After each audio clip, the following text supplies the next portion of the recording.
off with what's in your benefits package. All right, my name's Nicole Wood. There's Nicole and Nikki, so it's going to be a little confusing. So I'm the employer relations coordinator in the Career Development Center. I'm the one who helps with create the job fairs and get employers on campus. My official name is Nicola Nevius. Okay, I'm European. I come from England. Typical European name. I actually go by Nikki, and I am the supervisor for student employment.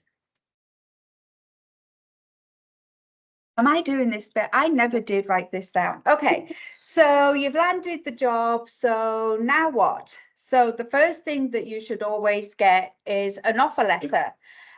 So this is actually a formal document from the company that outlines the terms of employment for the new hire.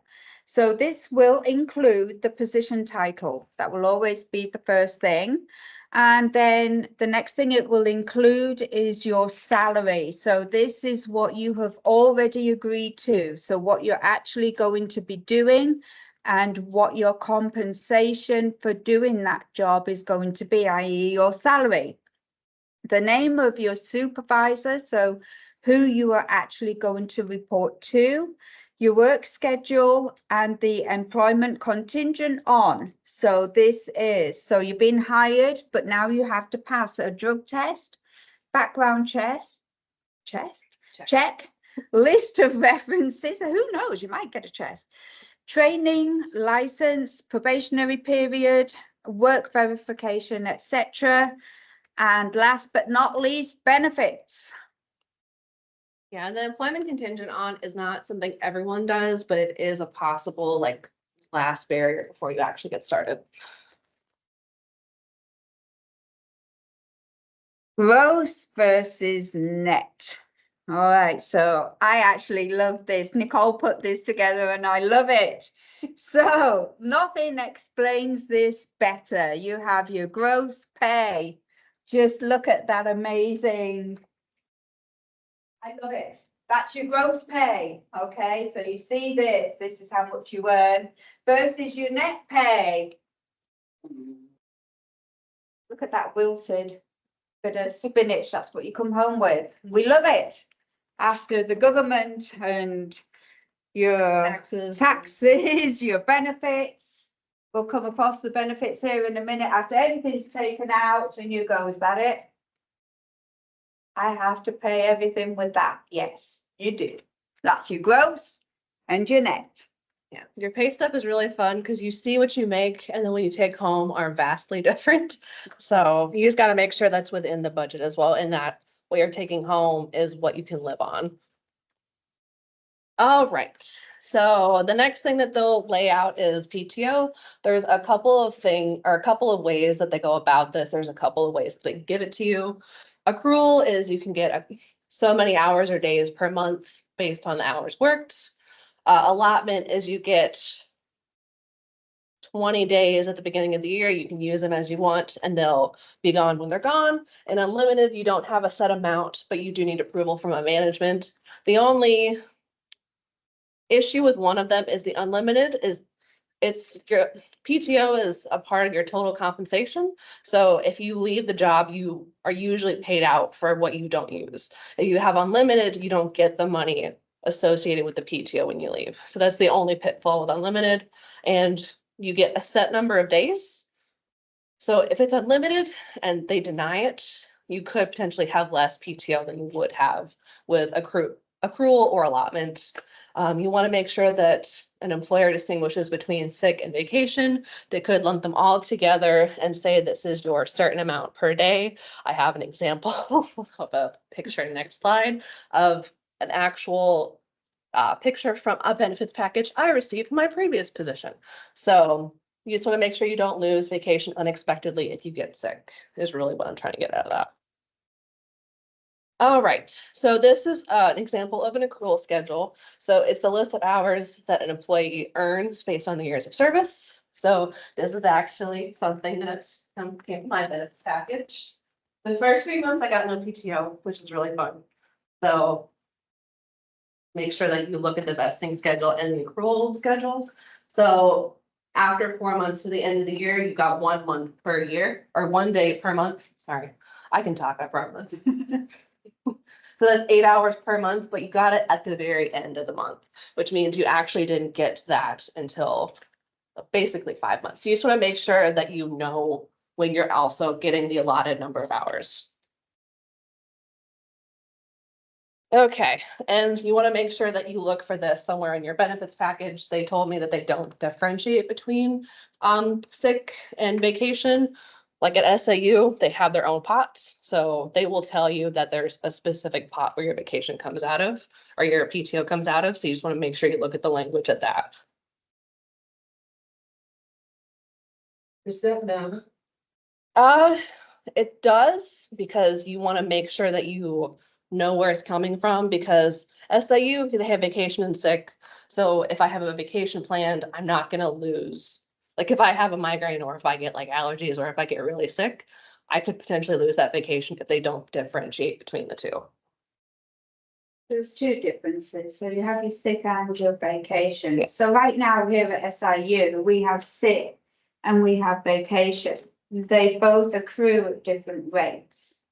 Okay, so say for instance, tomorrow, God help me now, I might have given myself a bit of a jinx here. I get a migraine. That will come out of my sick time, not vacation time. Okay, so it's very important that we recognize the difference between sick and vacation.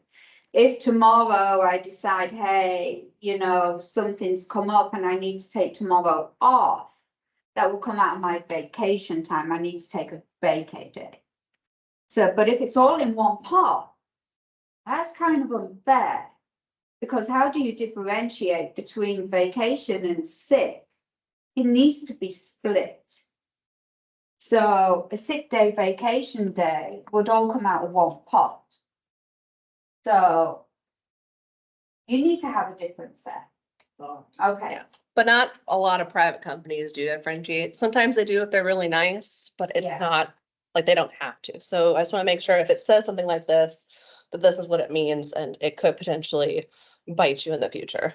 This is one that Nicole worked for. Yeah, I I redacted. I just want to point this out. So this one was a Nicole one. I'm gonna point out a Nikki one. Yes. This was mine, not that long ago.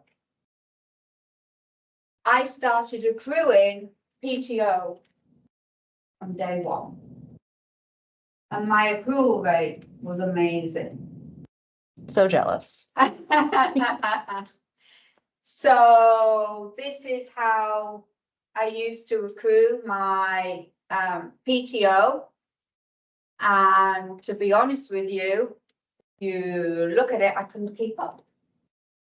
I had a lot of time off, and in actual fact, I chose to leave this company. I know why. I don't know. But it wasn't all about PTO. I mean, I did accrue a lot of PTO. I got a great payout when I did leave because I just couldn't keep up with the time off. There's a stark difference. When I took this job, I didn't actually realize that I was accruing from the first day I started my training. So, you know, Nicole knew what she was getting into, I didn't. So there's the difference. Always, unused PTO regular hours will be automatically paid out shortly following an employee's anniversary. Not many companies do that, and it gets capped too.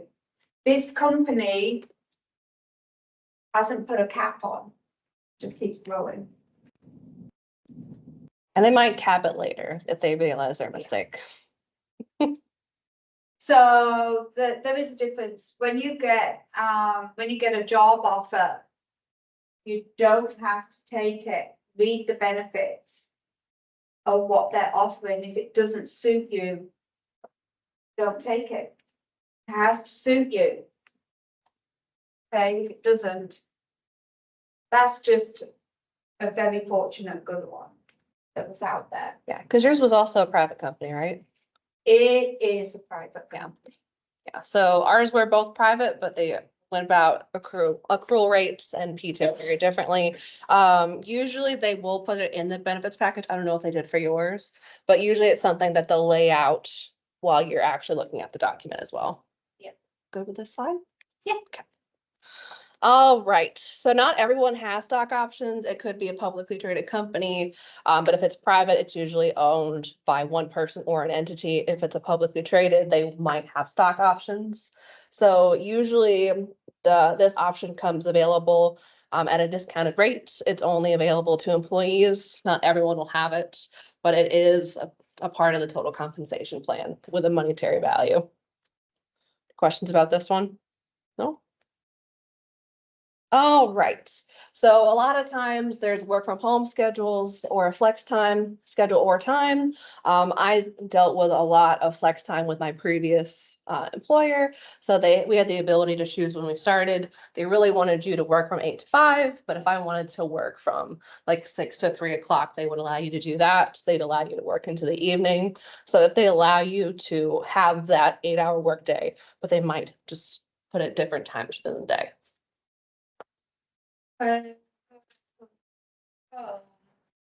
Option to work remote or having a hybrid schedule kind of falls into that. And you might wonder, well, how do they know that I'm actually working? I might be watching Netflix. There is a way to monitor people's performance working from home. And I actually used to monitor people's performance whilst they were working from home, and it was called moving of the mouse. So whilst you were working from home, there was reports that I would pull constantly to see who was actually working.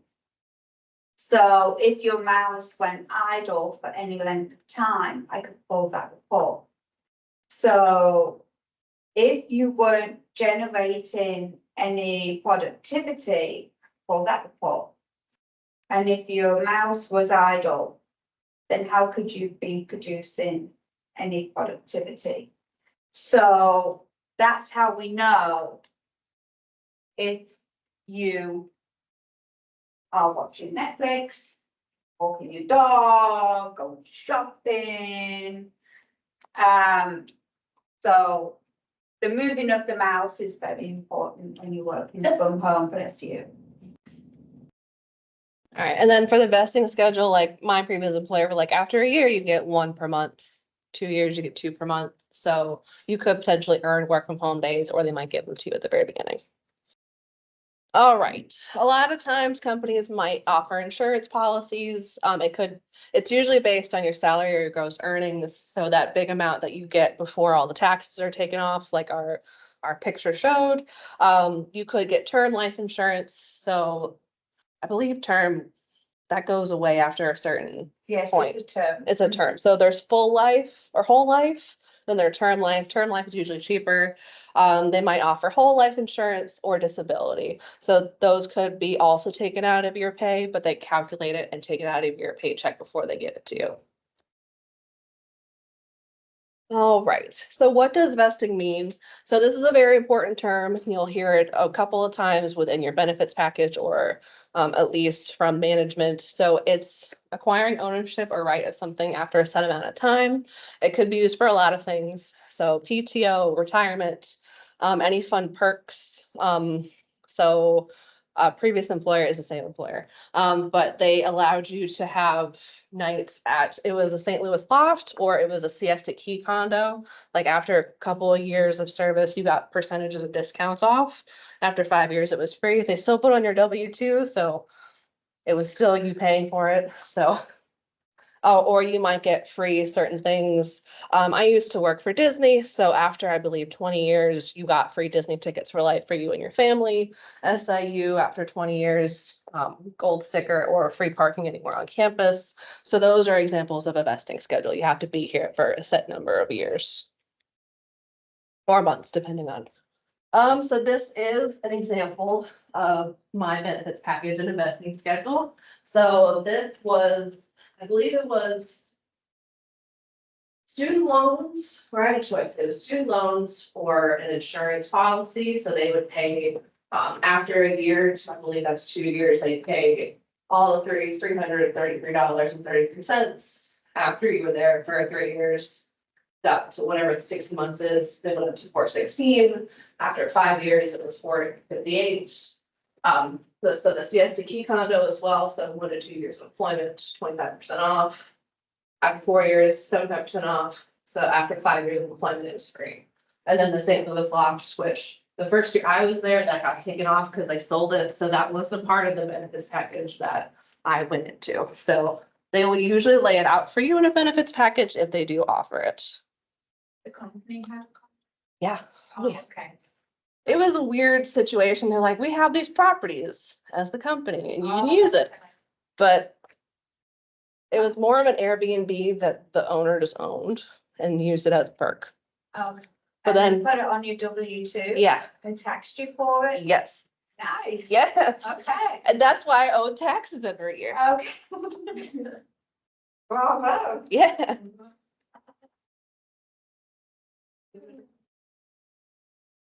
So private versus public, so if we talk about that a couple of different times within the presentation, so really the difference is the company ownership. So public is federal, state, city, county, so something that's not owned by a singular person, it's owned by an entity. Private, it could be a private individual or a group, so that could be it's publicly traded, but if it's still private, it's not owned by a government. That's really the only difference. All right, so a lot of times they will offer retirement. So I just want to tell you a couple of the key terms so you know what you're looking at. So there's a couple of different slides. I'll go into each section. So traditional versus Roth. So what this means is when you pay taxes. So for a traditional, so I don't pay taxes now, but I will pay taxes when I retire. So that means you'll just put in your money, whatever you put in, you don't pay any taxes. You'll take taxes when you take it out when you retire it. I think the first time is 59.5, at least for Roth it is. Roth is I pay taxes now, but I don't pay taxes when I retire. The good thing about the Roth is the thought process is taxes will be lower now as opposed to in the future when you retire. So you just take the money that's in that account. You say that you don't pay taxes, you still pay your normal Mhm. taxes though out of your paycheck. Yeah, you do. So these are additional, so. So these are separate accounts. So when you get your paycheck, so they'll still take the taxes out, but when it's put into a Roth IRA or like a 401k or 403b, so they have specific taxes for those So accounts. these are optional like saving. Yes, savings for retirement. B is like your TIAA-CREF and Mhm. things like that. Okay. Yes. Any questions? Yes. So if it's, say it's like, with the traditional, if they put the money directly into these accounts, correct? So if it's a traditional Roth, it's an account that you set up, but if it's a traditional 401k, the company will set it up. And so it's called 401k matching, so you're still putting money in, but they're matching like 5 or 10%. Okay, and then I got that, and then with like the taxes side, do you pay additionally to that, or do they portion out like, oh, they're gonna give you, if they like match or whichever way, do they pay out this much, including the taxes they know it will be, or is that something added on that you pay in addition, if that makes sense? In addition, yeah. Okay. So I know somebody, so I used to work in HR and I used to work in benefits. And I know somebody without breaking any confidentiality who after they paid all of their benefits out of their paycheck, everything that was left over went into a 403b. So they went home with nothing. They had zero going on. 403B is that, It's what I call TIAA-CREF. Other people say TIAA-CREF. It's basically called a TIAA-CREF, and it's 403B plan. And So if you are an SIU employee, you can go up to HR benefits at Woody Hall. And you can get a 403, or you can just get a Tier Correct form and you fill it in. And then you can opt to have X amount of money taken from your paycheck every pay period and have that put into a 403B plan. So basically, it would be one of these. So you pay taxes now and then you don't have to pay later. So I don't know, I'm confused now. All right. We're just gonna stick with the 403. It's a pre-tax. It's a pre-tax. Yeah. And then you can't take anything home because you can't open it till 50 or. Yeah, so there's a time limit, so you have to be a certain age to touch it, because there's a hefty fee for you to touch it early. Yeah. I know Roth IRAs, you can't even touch it. 401ks, you can. I can't. All in 1K you can move, so that's a company based one, okay, and you don't have any option to pay into it. Okay, and so if you were to like move to another employer, you can move that 401K. Okay, so you have to know the company that you're paying that 401K into, okay? So then when you move to another employer and you start paying your 401K with that new employer, you can pull from the old one and put that money into the new one. Okay, so it bundles it all together. Okay? But the Tier Correct is optional. And it is entirely up to you, and it's also up to you how much you pay into it. Okay, and then you can reduce it, you can increase it, but you can also stop paying Mhm. into a Tier Correct. Okay, but you can't pull it. Okay, and then do your research on it if that's something that you're interested in. And also, it's very important to start doing something like this as early as possible too. So if your finances allow you to, it's something to start doing when you're young. Okay? Even if it's just like $20, $50, it's just Yeah. like a forced savings account Yeah, to throw money in. So at least it's more than zero. yeah. That's my advice. I'm not saying that you should do anything, it's just my opinion, my advice, okay? But yeah, we're just telling you what they are in the terms, so you can do whatever you want with Yeah. these. So really just New focus. information. Yeah, so just think of these as like forced savings account. I know it comes out of my like banking every time and I'm like, but I will get it when I retire, but I'm like, I Yeah. could spend it now. Yeah, So I'm just like, oh, dang it, you just don't Oh, see that money and it definitely. takes it out. Yeah, so that's the difference between traditional and Roth. So we're gonna go into 401ks, we're gonna go into IRAs, which is an individual retirement account.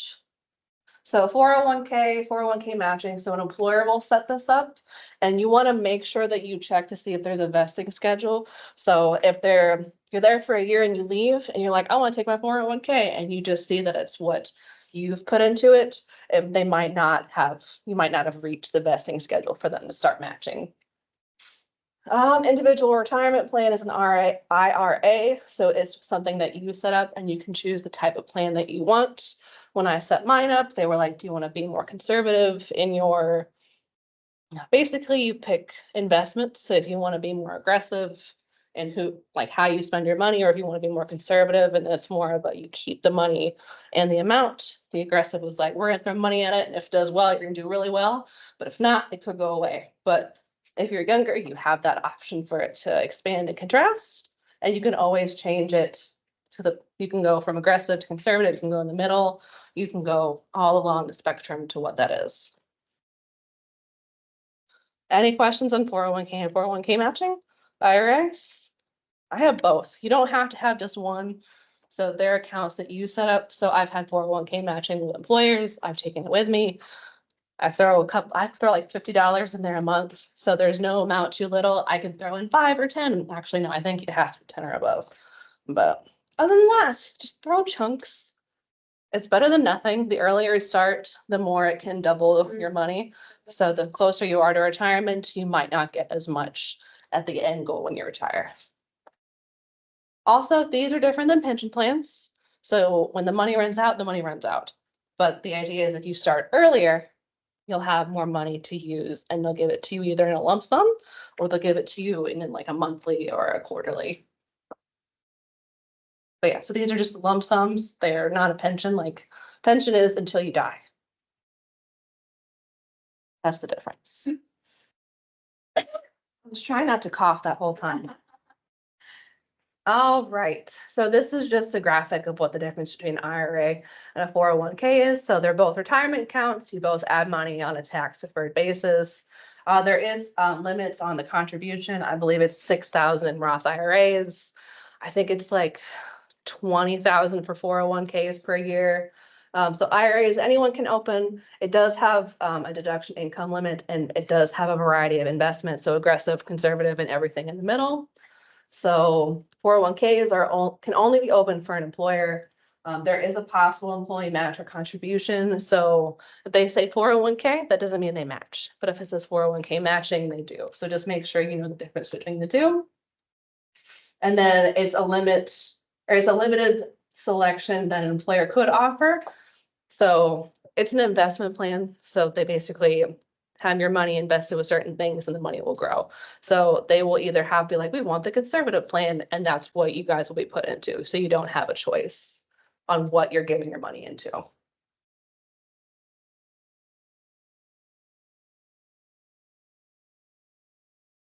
All right.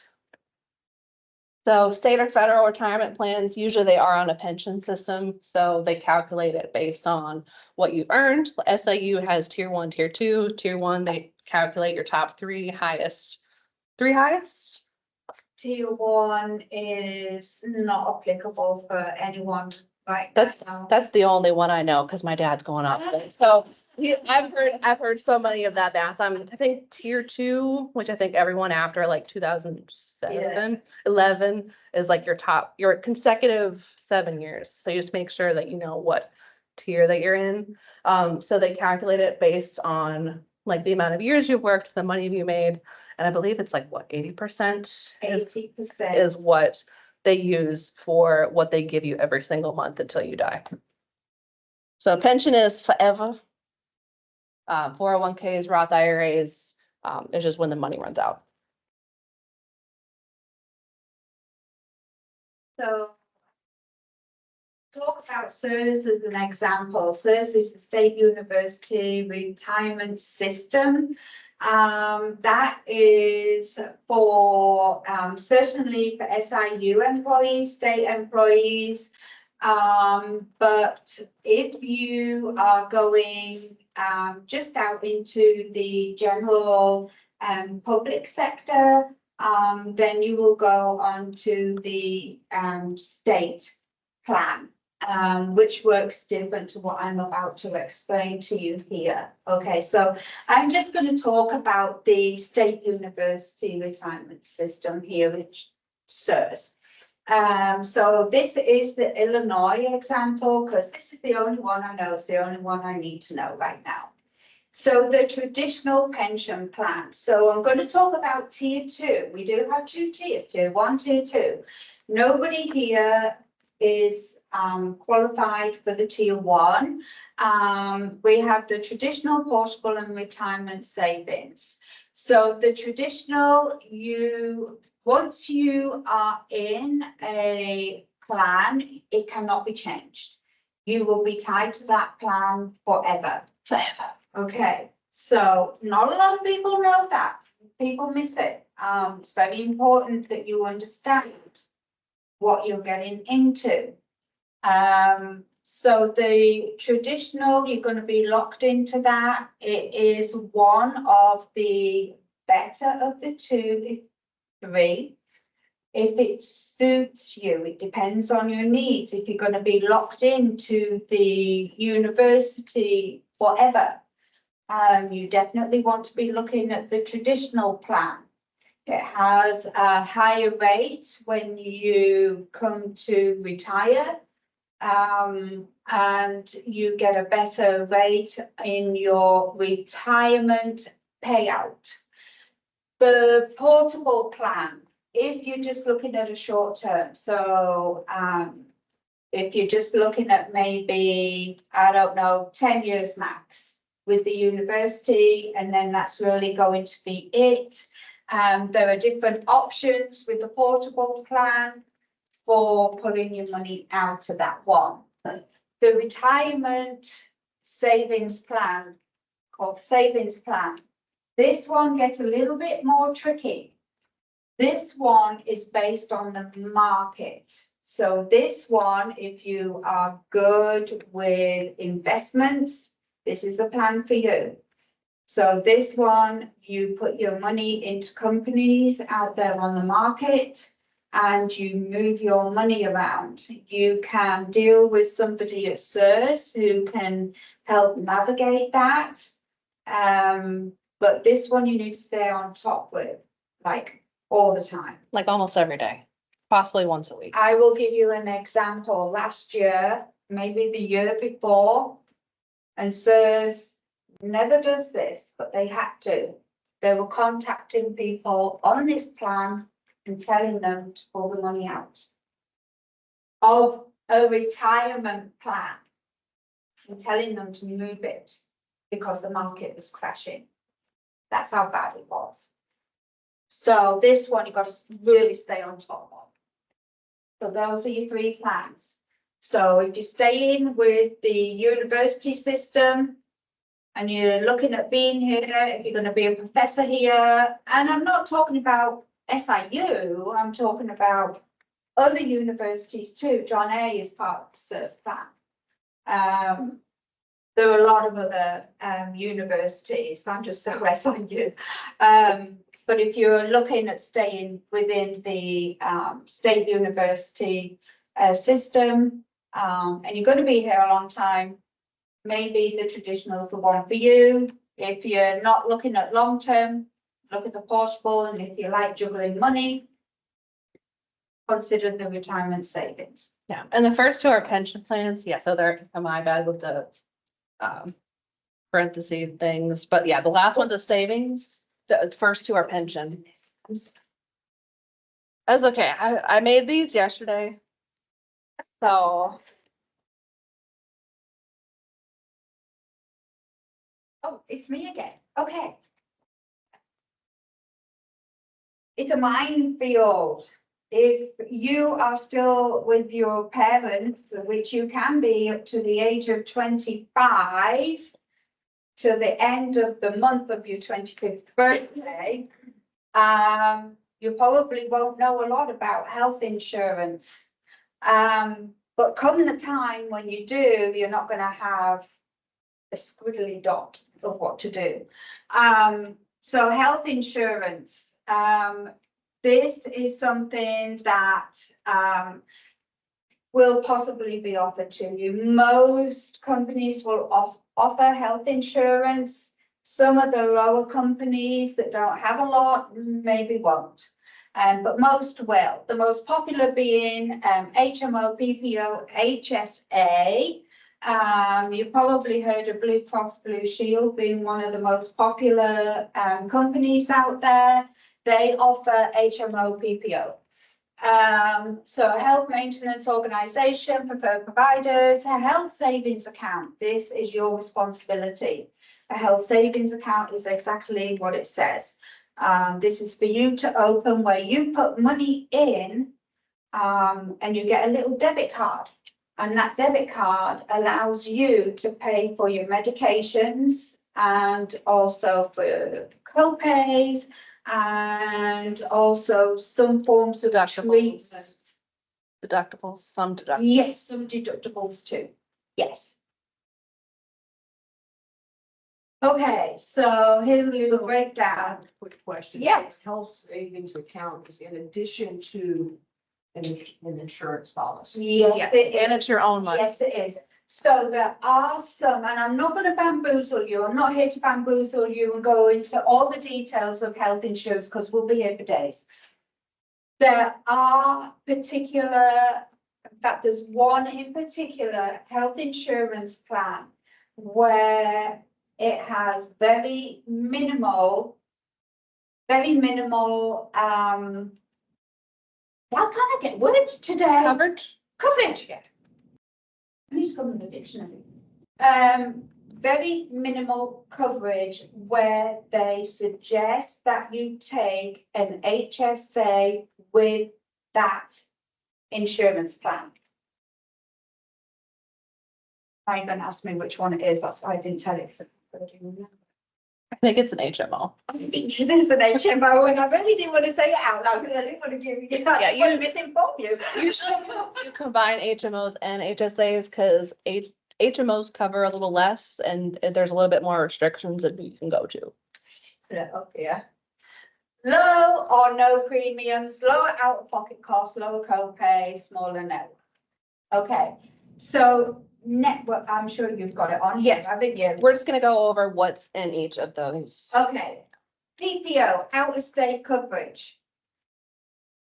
Gonna get like, you're probably going, you can understand what that means.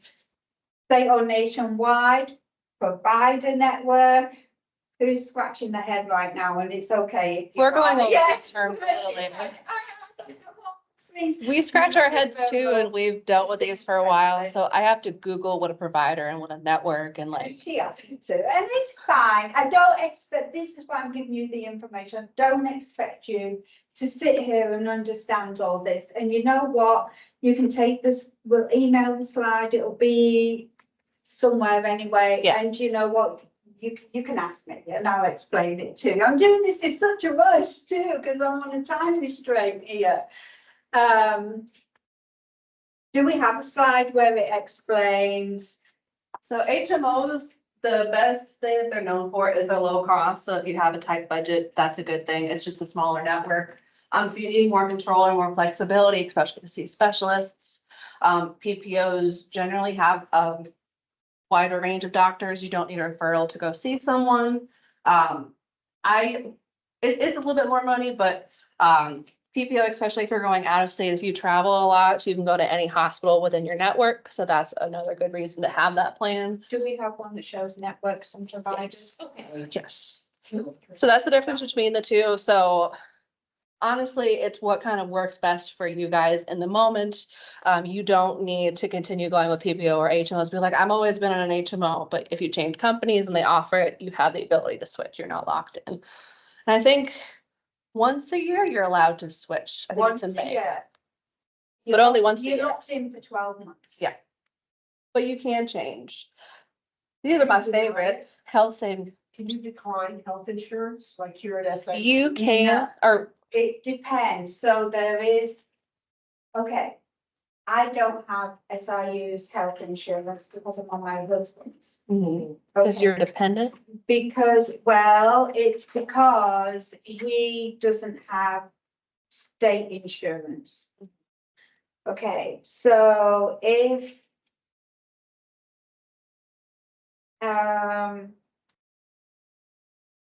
he worked here at SIU, I would have to have SIU insurance. I couldn't be on his.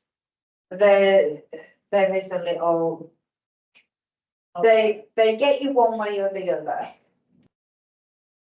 And people say there's no better insurance than SIU insurance. SIU insurance is absolutely incredible, but my husband's insurance is better. So I just felt lucky. Yeah. I just felt lucky. I'll get to the network and provider and everything in a minute, and I think it's in will 2 slides. explain that for you so that your brain's not going to explode, okay? It'll still explode, especially when you're actually in it, because I'm still confused. So I just want to go a little bit more in depth in the HSAs. So this was offered in a previous employer. I'm just going to talk about the same previous employer, but I want to be very, very clear that this is not insurance. And so you will have to pay potential not insurance prices. It usually is in a combination with other things. So I've known people who've used it for daycare costs. You can use it to pay for deductibles, co-payments, co-insurance, some dental expenses. drug and vision. So it's not meant to be everything. It's supposed to be a support. But a lot of times people do need that support as well, because I believe it's pre-taxed. So you don't pay any money with it going in, but it has to be used for medical bills. So it can't be, oh, I put money into the HSA and I need it to go on a trip. That's not, it doesn't come out that way. It needs to actually be used at a place that accepts HSA because they have to do the paperwork for it. Oh, right. And this is just a graphic about HSAs. There's no requirement to draw. There are requirements to withdraw. It needs to be medical, but you don't need like a reason if it's for medical to take it out. So that's what the no requirement means. Yeah, it's just a tax advantage investment account. I like graphics because I didn't want to bore you guys with words. So, all right, this one's for you. Okay. Your provider is a person who is providing the care. Okay, that's the simplest way to put it. So your provider could be the hospital. But the hospital or the doctor is in a network.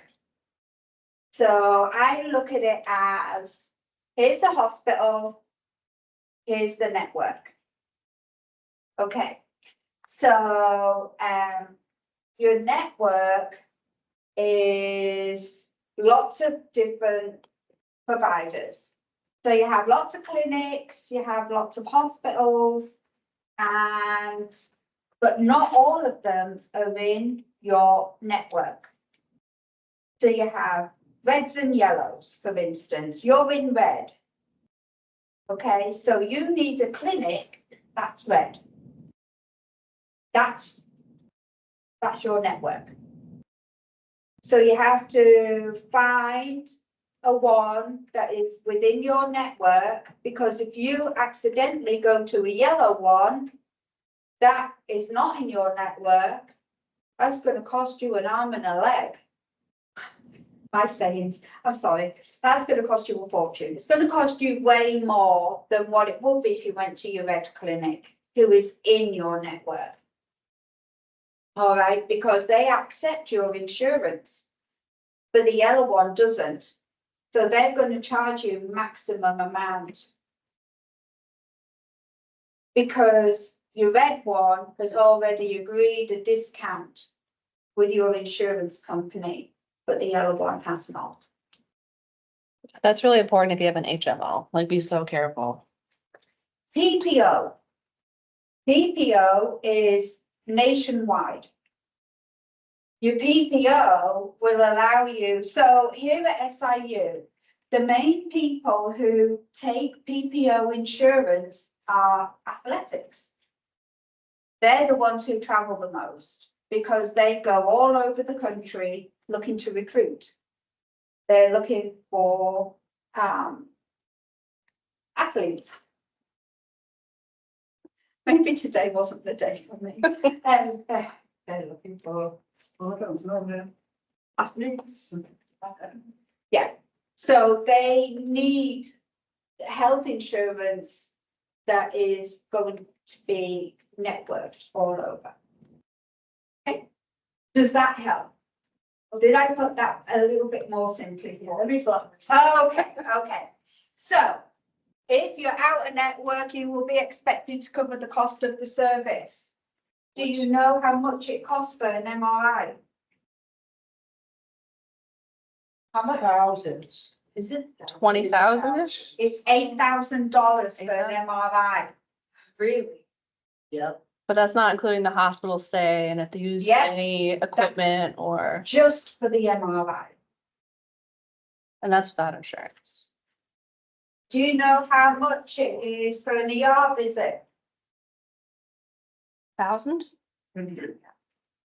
Yeah. Like It's 1,200 $1,800. is a lot. You do not want to foot that bill. But Make sure you're always in network. But if you have a deductible and your deductible is 500, you only have to pay 500 and then the insurance. Do you know what a deductible is? Like a you pay a certain amount of the bill before insurance kicks in. So you have a certain amount a year. Okay. So if your deductible is 500 for any kind of service, you have to pay up to 500, and then they'll start to discount the huge costs. It's usually for medical bills. So I have a graphic about that, so. Oh, I jumped ahead. Yeah. I'm so excited. No, it's okay. It's all the stuff jumbles together. Now I'm in my wheel. She loves this topic. She's like, I have so many stories.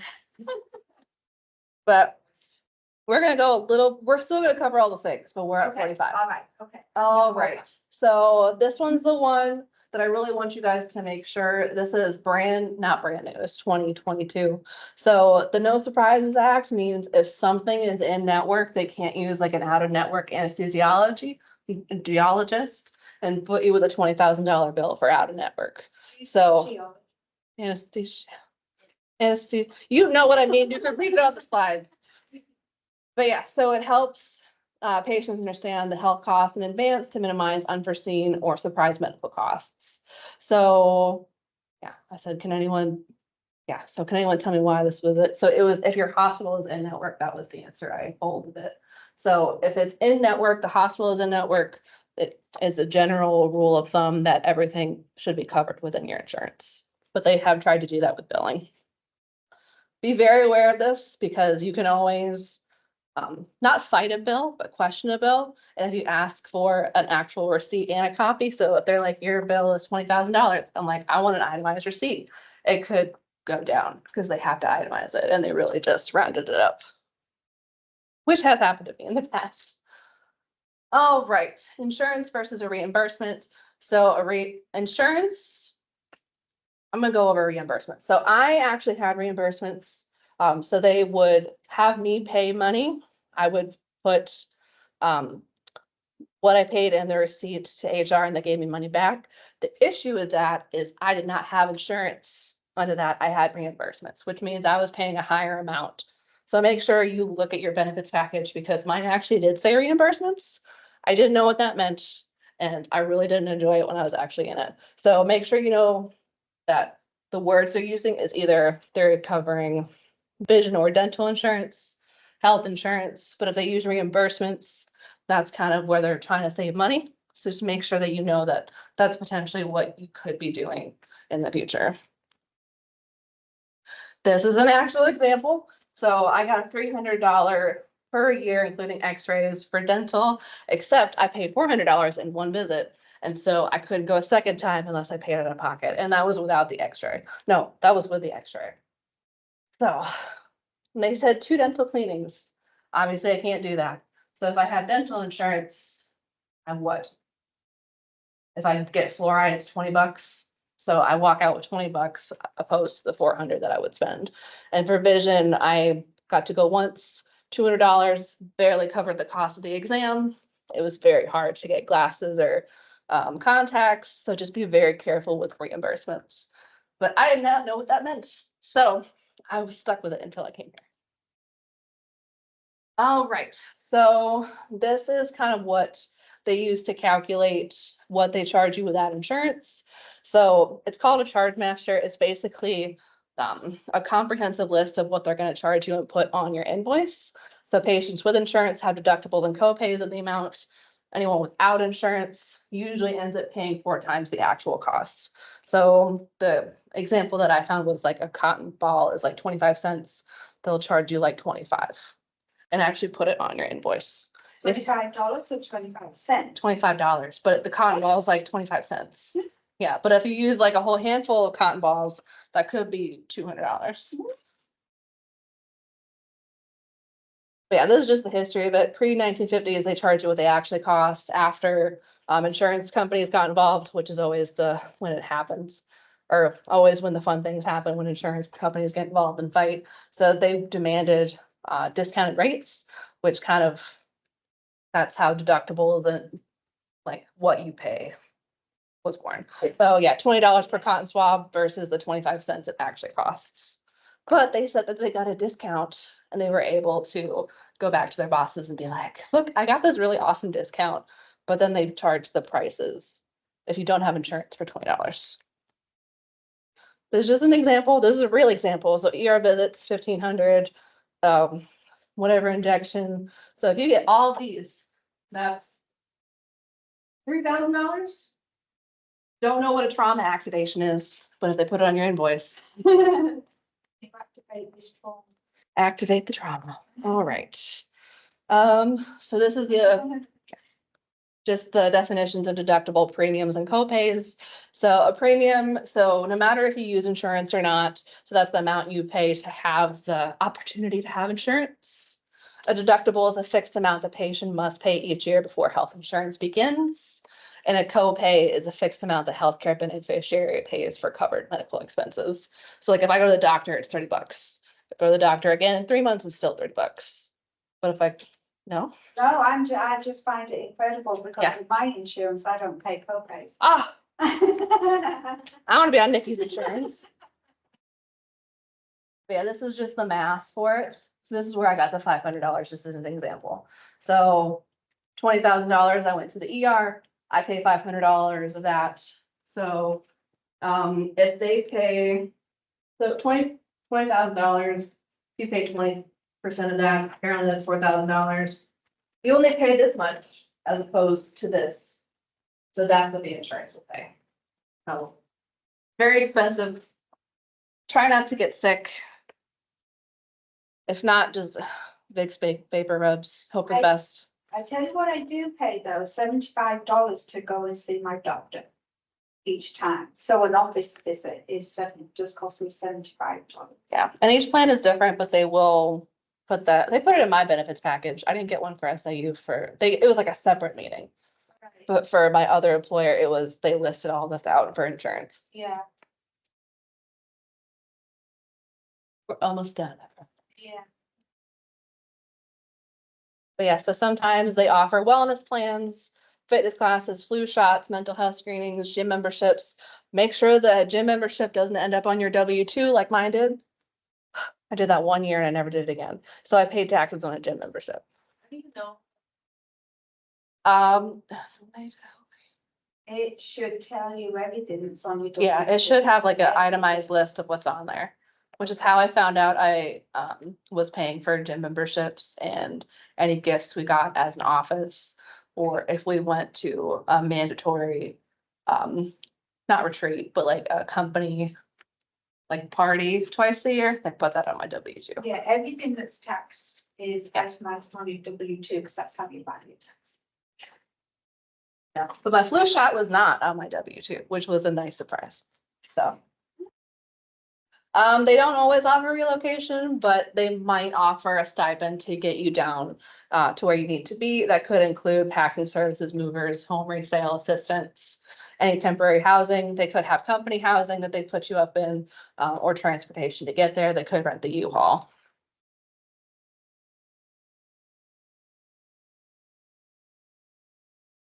We get moving. That's it. These are just examples. They don't even have to be on there, but there could be programs that they offer. Leadership programs or development programs or professional development programs are usually the more popular ones. Yeah, here I go. All right, I promise I won't accuse you of retaliation. Big no-no in the workplace. Whistleblowers, papering a file, discrimination, massive no-no. You do not do any discrimination in any workplace. It's protected. So even if you get fired, for anything, race, color, religion, sex, national origin. Don't come at me for being British, all right? Age, don't come at me because I'm old. Disability and genetic information, anything like that, in any workplace, just don't do it. After you've been hired, the same standards must be held as the recruitment application process, state or federal law. Yeah, and age has its own law by itself. So if anyone's over 40, you can't discriminate against anybody. So they have a specific age range for that one. Yeah.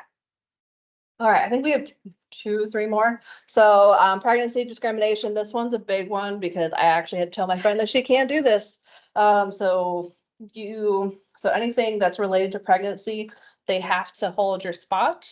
So if you're going out for childbirth, anything related to medical conditions, they can't fire you, paper your file.